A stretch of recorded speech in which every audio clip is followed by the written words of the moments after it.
na muhimu zaidi, inaonesha ile commitment ambayo mstahiki gavana Mama Fatuma Achani amelipeana hili swala. Ndio akahakikisha ya kwamba leo hii hakufanyiki neno lingine lolote la kisheria katika kaunti ya Kwale isipokuwa mawakili wote katika serikali wawe wanafika eneo la Wasini. Title deed nayo mpaka leo original.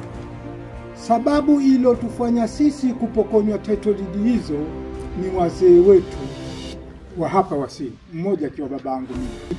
Na wengine kulikuwa watu kama 7 ambao walinitilia saini sagafu kwamba ardhi ni yake baada washakuwa na kikao chao chemba,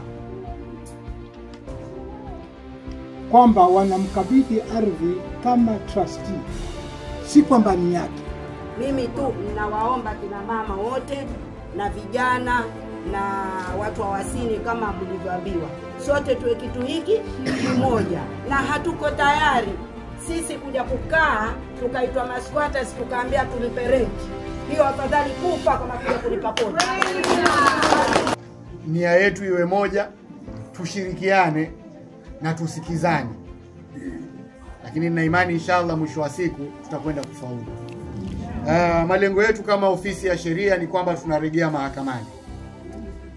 Tunarejea mahakamani kwanza tuweze kusitisha zile hatua zao za kwamba ile amri ya kwanza ni kwamba ardhi ni yao na kwamba wameweza kupata cheti. Tunakwenda mahakamani kwenda kupinga ile njia ambayo waliweza kupata kile cheti. Alafu tunakwenda mahakamani ili kuhakikisha kwamba haki ya watu wa Wasini, ardhi ya Wasini iweze kurejea kwa watu. Kwa bullet ya kwanza, watu wa Wasini tumekuja kwenu katika public interest litigation tukubaliane kwamba hakuna familia moja inaweza miliki kisiwa. Haiwezekani one family iwe registered owner of an island. Kwa hiyo hawa watu 7 ambao wamepeana hii ownership, tumesema hii title ilikuwa iwe registered as a trustee.